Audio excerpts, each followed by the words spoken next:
We do indeed have another subject to talk about, and it is not the glass of wine that I've grabbed. I finished my Captain and Coke, so I had to get something else to drink. So I've got a bottle of wine I needed to polish off from a New Year's Eve. All right, so that is not the new topic. It is not. It is not, in fact. Sometime maybe we will talk about stuff that we like to drink.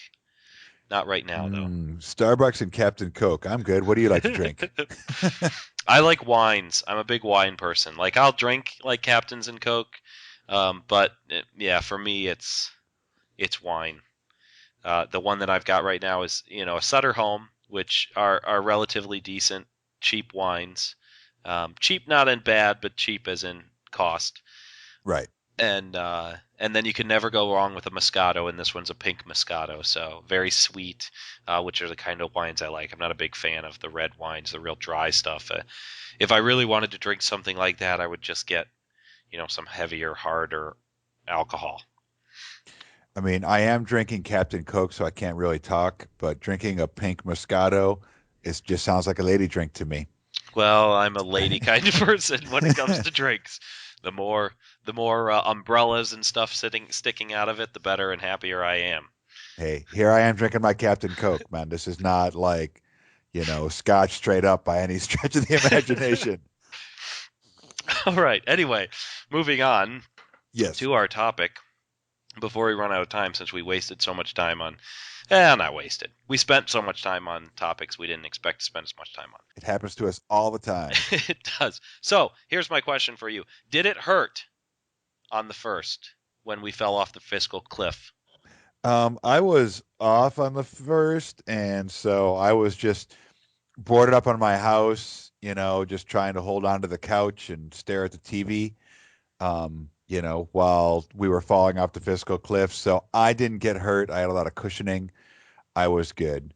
Actually, I don't think we fell off a fiscal cliff. I think they actually they grabbed us by the back at the very last moment. They did in fact, which didn't surprise me as all of this hype was coming about the fiscal cliff. Which, by the way, most economists, people who spend their lives studying the economy, studying how where money is spent and how we're spending it and things like that, none of them were calling it fiscal cliffs. Most of them were calling it um, like a fiscal hill or a fiscal mountain or something like that. Something that more in encounters like it's going to create some difficulty with our finances and the nation's kind of financial position.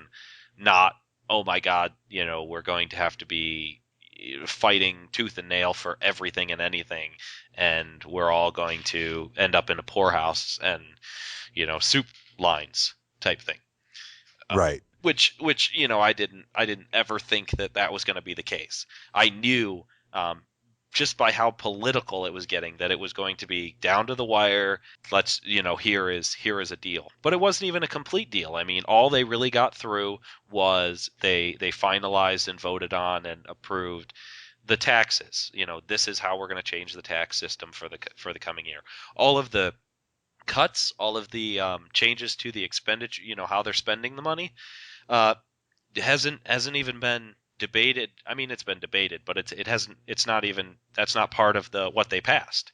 They've all they did was they put it off for another 2 months. They said we're going to suspend the automatic Changes. the automatic cuts to spending that were supposed to start on the first. They are delayed for 2 months, and that's when they're going to. They have 2 months now, the end of February, to figure out what they're going to do with that. So for you and I, the tax changes really there's nothing there really that's changed for us. For middle income Americans, basically, if you make less than $450,000 a year as a household, then nothing has really changed for you. If you Right. make less than 400,000 as an individual, nothing has really changed for you. So no changes. No changes for us. The one small change that I did hear about is that the Medicare, I believe, tax that we pay through FICA. I think it's FICA on our. Right, right. I believe you're right. There for the last couple of years there has been a 2% um, tax cut that has been going on with that, and that will has gone back up to 6.2% or something from 4.2%. So there will be a slight tax increase and that was for everybody. Right, So there will be a slight tax increase, but in general, there's been a net change for people in our position. It's gotten a little. There's a little bit more taxes for people over the 450,000, but their money less than 450,000 is not getting taxed as much. right. So what are your overall thoughts on I mean, there's obviously a bigger picture here. People freak out. I mean, about taxes going up. I don't know. What are your bigger thoughts on, the broader subject base here? I'm going to be starting to do my taxes. I normally have my taxes done by the third week in January, and then I just wait to make sure nothing else comes in the mail, and I'll submit them on February 1st or February 2nd. I'm one of those type of people.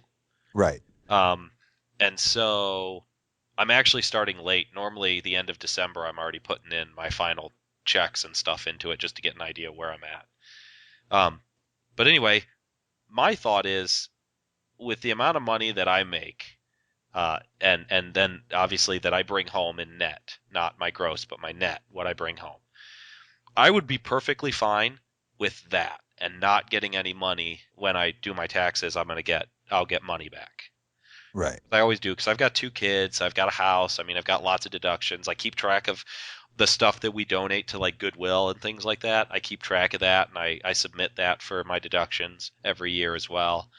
Um, if we donate to any kind of causes or charities, I always get a letter from them that we did that, and I keep track of that, and I always submit that for my deductions. I submit all of our medical expenses. I itemize. So, and I've been doing this for a while by myself. So, I mean, with help, I use H&R Block or a TurboTax software. So I'm not that insane that I know exactly what the tax codes mean. I push the buttons and answer the questions. right, But right, in general, I would be perfectly happy with the money that comes out of each one of my checks. It's something around when you're talking about all of my medical bills, my taxes that come out, all of that stuff. I only take home about 76, 75% of my gross. And the rest of it goes to my taxes. It goes to pay for my health insurance. It goes into my 401k and things like that. And I would be perfectly happy with never getting any of that back, other than, the 401k that I pay into and the medical incentives. right, right. Um, and so for me, when they were talking about the taxes going up, I knew it would be bad for the country as a whole. But for me, I'm a socialist. So I'm okay with me paying a little bit more in taxes if it means other people get to have health insurance and other people get to have access to housing and access to food and things like that. I'm perfectly fine with that. Well, I think, I mean, that is the bigger issue. I don't think, well, I mean, for me, I think it's not how much I spend in taxes, it's how that money's spent Yeah. that, you know, either bothers me or doesn't. That's the point of concern for me. We are not even in the top 25 countries that, as far as our overall like per person tax rate on average. Um, like the top five in 2012 were 50% or higher. 50% or higher of like income. Like that is a ton. You know what I mean? That is double, basically, almost double what our average is. I think our average, like when you add everything in, is like 35. So that's, I mean, the highest one is close to double because the highest one is just under 60%. It's Aruba, or was Aruba last year, because now we're in a new year. It might be changing. Okay. You're talking about different countries. I thought you were talking about tax brackets. No, no, I'm talking about like around the world. Sorry. I Oh, should have been clear about that. yeah. I'm sorry. I didn't understand. Yeah, there are, Aruba's at like just under 60%. Sweden's under 50, as at like 56% in 2012, and there were like three countries right behind that were all exactly at 50%. We as a country averaged 35%. And I'm if I was reading the article correctly, that adds in other aspects of taxes. It's not just income tax, you know. So we're talking sales tax and Estate taxes and right, right. Yes, so there's a lot of different taxes that go into it. Um, but we're at like 35%. The world average is like 29%, and this is 2012 numbers. I would be fine with 56%. If you look at everything that the average citizen of Sweden, which could even be you or I if we moved there, like just being a resident of Sweden, you automatically get a lot of the things. hmm Um, you see where the money goes, and you're like, yes, it is worth 56% right. for all of this. That, like, both children that you had, you as the father would have been able to, you would have had 10 paid days off during the pregnancy or at the birth. So you could have saved them for the day your child is born and then 9 days after. Or you could have picked five during the pregnancy and then the day of the birth and 4 days after Yeah. for both of your children as the father. As a father, right. Do you, Yeah. like, in this country, is that even possible? There's just no way. Yeah, I mean, the best we have in this country, as somebody who, I mean, you might even know, Family Medical Leave Act allows us to take off as much as, I believe, um, So, 12 weeks in a 52-week year, and it's unpaid. All it does is guarantee that when you come back after taking care of your family or whatever you have to do, your job is secure. You get that position back. For the right. company I work for, um, there's disability benefits and things like that, but not as the spouse of somebody who's having a baby. Right, but those are paid days. Yeah. I did some research specifically on Sweden, and I knew that Sweden had a lot of um, services they offered to their citizens. So seeing them as a second highest tax bracket, I'm like, okay, where are those money? I know that money's going someplace good. So I did some specific research on that. There's also, like, from the time that, like, a child between 0 and 8, basically, the combined parents can get up to 480 paid days off Wow. during that time. Yeah. I mean, that's pretty, and this is weird, but 60 of that is automatically exclusive to each parent. So there's a little bit of balance there so that, the father automatically gets 60 of those one way Okay. or the other if they're used. There's no guarantee they all get used. Right. Right. But there's so much other stuff as far as, I mean, their medical is inexpensive. It's not all free, but it's very, very inexpensive. There's a maximum you can pay out in a year. And then dental up to the age of 20 is basically free. And then, like, it changes, like 21 to 23 is certain, 24 to 74 is a different rate, and then 75 and up is the same as 21 to 23. But it's all still inexpensive. And all these other benefits that you get. So, yes, you pay a lot in taxes, but you're getting it back. Now, in this country, I don't think there's many people that feel like their tax money is truly spent well. hmm You hear about, the government paying outrageous prices for basic things that if they just went to Home Depot, Menards, or Lowe's for their hammers, screws, and nails, without even bargain shopping, they would pay a fraction of the price. You hear things like that, and I don't know if any of that's true, but that's where the problem is for me. It's not how much I pay. If my taxes go up, that's fine. If I actually thought that money was going to someone that I could trust with that money, but I don't feel like I can't trust the government with the money, So you know? you're, and I would probably agree with you, more transparency in the government, specifically in how the money is spent.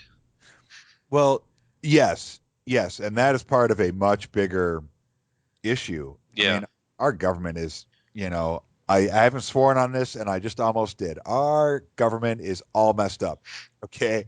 It is just all messed up.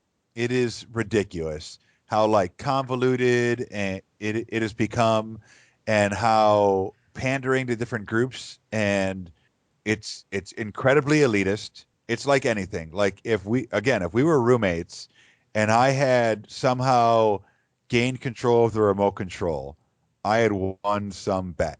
Hmm. And now if I am home, I always get control of the remote control. I always get control. Why am I ever going to try to give that up? Like I would, because I wouldn't want just exclusive control of the remote control if we were roommates, because that would make me a d-bag to not allow you to have any say in what was on the television. But it seems like there is a group of people that actually has a hold of the power. With the power is the money. With the money is the power. So forth and back and forth and back and forth.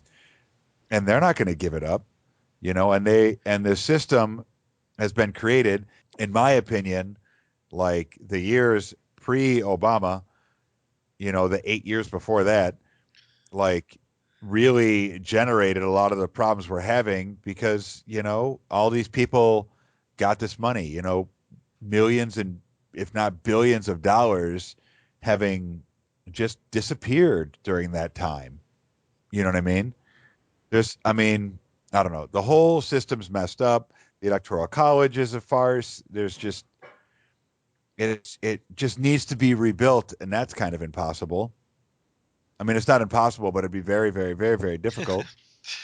I think you've really summed up a lot of the reasons why my wife and I are planning on eventually moving out of the United States to To another Sweden. country. Not to Sweden, actually. To the UK is where she wants to go. Originally, we were talking about wanting to even move to Norway because Norway is another country that um, also has really high rates of good health coverage and the people um, getting good educations and everything like that, and lots of socialized programs, which I am in favor of, um, and then also the fact that it's got one of the largest populations, uh, percentage of the population. The largest percentage of the population are atheists. Oh, really? Yeah, Norway has a huge percentage. It's like Probably it's more so than cold. 50%. I mean, it's really high. It's Probably 70s or because it's so 80s. cold. It's hard to believe in God there. I don't know. It's probably like, I mean, think about their gods in Norse mythology, like Thor and, you know. I just watched the Avengers. How Yeah, could I think about Thor? well, Thor is Keep- real. We celebrate him every week on Thursday. That's Thor's Day. It That is, that is where that word comes from, Thor's Day. So but so everybody, let's keep Thor in Thor's Day. let's do it. That needs to be a T-shirt or something. Uh, I did want to ask you about Sweden because you Yes. had brought it up. Um, do you think that because while you were talking, I did just a real quick Google search here. The United States has rounding, we're talking about 312 million people, Right. according to 2011 Census Bureau. It's like 311,591, but rounding up to 312 million. Sweden has 9.5 million.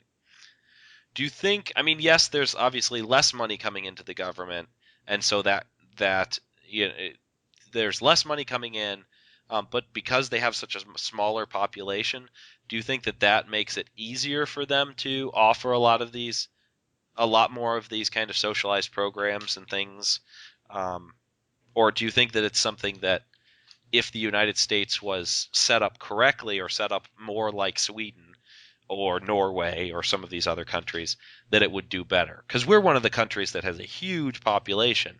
Most other countries do not have as big a population as we do. I think, I mean, it's a combination of the two. I mean, the flaws in the way our government operates um, definitely have an effect on it.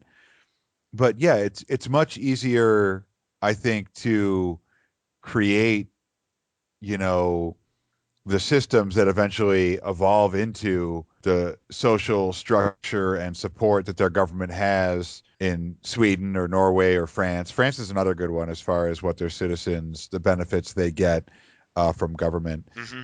Um, but it's much easier with a smaller population, I think, to find that place that works. You're pleasing a much smaller group of people overall. So I mean, it's both. I mean, 312 million. Obviously, we have people from around the world. Um, there's a lot of variety in the populace in America, probably more so than any other country. I think it's fair to say that. I mean, it runs the gambit in any direction. In any direction, it's here in America. If there's a type of person in the world, they're probably somewhere in our 50 states. At least one of them. We have at least one of them, um, which in some ways makes it harder. But I would say it's more a function of government, that's really supposed to be working for the people, no matter how varied or how many of us there are, you know, because healthcare doesn't really matter if you're atheist or not, if you're gay or not, if you're, born here or an immigrant, what your ethnic background is. None of that stuff matters when it comes to like healthcare and things like that, you know. Healthcare, having something to eat, having a place to live. Right. Yeah, basic necessities, I would even say. Right. I mean, and if you get back to the point of, being a father and, your child being born and being able to get that time off from work, even though you're not the mother. And I don't think in a lot of work cases they would let the moms get time off of work if they didn't have to. Like, okay, we understand you're giving birth today, but you're going to be in tomorrow, right? That's America. You know what I mean? Or at least the average company in America from what I've worked for. You know what I mean? What I've seen out there. Yeah, I mean, I happen to work for a company that, for the most part, does a pretty good job. I mean, it's nowhere near the kind of stuff you see in some of the other developed nations in the world, um, but it does a pretty good job in taking care of its full-time workers at the very least with disability pay and things like that. Like for example, if I get injured tomorrow, I could take 4 weeks off of disability at full pay and then have another 8 weeks off at half pay. Not to mention, then I could also use my sick time, which I have like 30-ish days of sick time, and any of my vacation time. But how much of that is government regulated? I mean, and It actually, isn't. Yeah, that's the thing. Is none of that is. That's all just that's all just a perk or a benefit for working for the company that I work for. My company is good. The company I work for is good about that. Um, but no, I mean, the only government mandate is like FMLA, the Family Medical Leave Act, which doesn't guarantee any pay. Sick time is not guaranteed by the Department of Labor. Um, Heck, I mean, I even get my full pay for doing jury duty, but that's not guaranteed by the Department of Labor. That's just something where the Department of Labor says you have to give them time off if they have jury duty. You're not required to pay them for it. right. You know, they're compensated for their dollar and a half or whatever they get per day for jury duty or whatever it is now. Yeah, it's ridiculous. It doesn't It's even yeah, doesn't cover parking, no matter gas and tolls. yeah, It- yeah, And hey, God forbid you have to eat while you're there. yeah. Yeah, You can't even get anything out of the vending machine right. for a dollar It's twenty-five. yeah. It's like if you started giving your son $1 a week allowance. You know what I mean? It's like, woo, dad, thanks.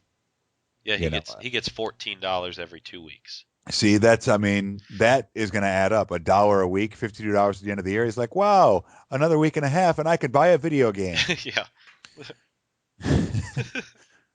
But 28, like basically $1 a day, 2 months, he's buying a video game. That's reasonable. That's good. Yeah. That it adds up. But yeah, hey, if you end up really starting to hardcore look at, some nice European country you're looking to move to, man, make sure you keep me in the loop because it's something that I would consider. I don't know if I would do it. You know, It's hard. I mean, this year. my wife's done a lot of research into it. I mean, there's a lot of work that goes into it. It's not like you just show up and like, hey, I want to become a citizen, and they're like, yeah, come on in. I mean, Oh yeah, there's a lot of work that goes into it. It's much more difficult. Like, I mean, we talk about immigration and everything in the United States, but you know, becoming a citizen of the United States is significantly easier than becoming a citizen of like the UK. I mean, it's much harder. You have to at least a lot of times you have to demonstrate that you have to be sponsored by somebody. You have to demonstrate that you have some sort of a skill that is going to be useful, that you're not going to be a drain on their social program, their social system. Um, the one route that my wife and I are looking to take, we have to be able to be self-sufficient. We have to have something like $30,000 after we convert it from pounds to dollars, like $30,000 in savings, so that we can be self-sufficient for at least a year on bare minimum. Like it says, if you have this many people in your family, this is the amount that you should be able to have in your savings um, for at least a year while like my wife is in school or something like that. And then Right. after she graduates from school, like we can petition to become citizens and things like that. There are other there's the path that we are looking to take, because there's lots of different paths to citizenship um, in different countries, and the one of the ones we're looking at is like as a student, as my wife going and taking classes at a college over there, and us going and moving over there. So yeah, I mean it's not easy. It's not an easy thing to do, but I mean the incentive for us is that first of all, as an atheist, it's difficult to live in the United States. It is the probably one of the most religious secular nations in the world. Well, statistically, you are part of the least trusted Yes, minority yes, in America. yes. Yeah, definitely. People would rather see their child marry any other type of person than an atheist. It's interesting that that's the way that people feel about it, but that's just the way it is. It's one of the reasons why I feel like we want to move. I want you to know that I would be more unhappy if I had a child that married a Packers fan than an atheist. If I didn't know that. Well, that might upset a couple of people because on my wife's side of the family, they're all Packers fans. Oh, I'm sorry. I'm sorry if any of you are listening. It was a joke, kinda. That's those are dangerous words in the areas where we live. It's true. It's true. But, they're probably saying the same things about me as a Bears fan up there. It's all in good fun. Yeah, because around here you're either a Bears fan, a Packers fan, or an atheist. Exactly. That's pretty much the three things you Those could be. are the three There's options. really, Yeah. yeah. If you're not one of those three things, you have to move out. Just convenient for me because I don't follow sports. Oh, I think we are definitely running out of time here. Um, It's true. It's so true. And we've definitely gone off the rails of any conversation about taxes. all in all, no big surprise to me. I expected them to extend the Bush era tax credits um, for um, they're not tax credits, but the Bush era taxes for the middle class. For at the very least, I was expecting less than 250,000, and those 250,000 greater would be increased. So, but that was not what they decided. They did something different, obviously. Right. I wasn't, I was only surprised in the sense that it was as high as 400 and 450,000. I was expecting much lower, um, like 250,000. Uh, so no big surprise there. I look forward to tax season every year just because I like sitting down, and I'm a big data entry nerd. So I like entering all that stuff and seeing where I can try to get some more deductions and credits and things, or as some other people call them, loopholes. Tax loopholes and Well, they're in there for a reason. You know what I mean? It should be, I mean, they can be taken advantage of course, but to a certain degree, they're legitimate. There's certain work expenses. I think when you run it to charity, that makes sense. I mean, Well, You as they said when they were talking about these tax things, if it's something that benefits you, it's a deduction. If it's something that benefits somebody else and doesn't benefit you, it's a loophole. Oh yeah, That was the joke yeah, when they were talking about getting rid of tax loopholes. There aren't any tax loopholes. They're legal deductions that people use, and whether or not those are deductions we should have, that's a discussion worth having. Just calling them loopholes is it kind of detracts from the whole discussion. right, right. It's just another group of convoluted laws. Anyway, as always, I will be more than happy to give you the final word on our podcast.